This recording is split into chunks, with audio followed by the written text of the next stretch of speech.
Une chambre-salon, c'est là que dorment les 14 membres de la famille Djitei à Bamako. Venus de Gao suite à l'occupation islamiste du nord du Mali en 2012, Fatal Moudou Djitei et les siens vivent dans des conditions très difficiles dans la capitale malienne. Au début, nous avons eu des difficultés d'eau, de logement et même de nourriture.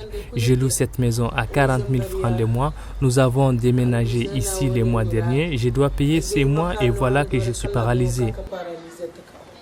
Du haut de ses 56 ans, Fatal Moudou porte le lourd fardeau de toutes les dépenses de la maison. Une tâche qui n'est pas facile, surtout quand on ne compte que sur la générosité des autres. C'est la vieille qui paye tout.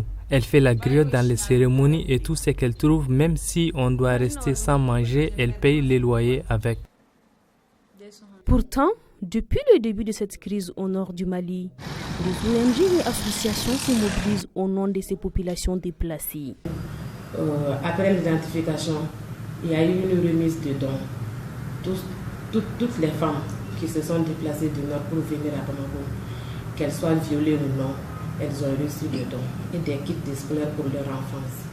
Avec toutes ces difficultés qu'elles vivent dans la capitale malienne, ces femmes aspirent tout simplement à retourner chez elles. Elles ont donc besoin d'être rassurées. Nous n'avons pas confiance. Dès que la terre revient, nous allons retourner chez nous. Aujourd'hui, 100 000 déplacés, majoritairement des femmes, sont retournées dans leur localité, selon un document du Haut Commissariat des réfugiés. Dans le même document, 99 000 personnes répertoriées sont restées dans leur zone d'accueil, dont Bamako. Le cas de la famille Djitei est donc un cas parmi tant d'autres.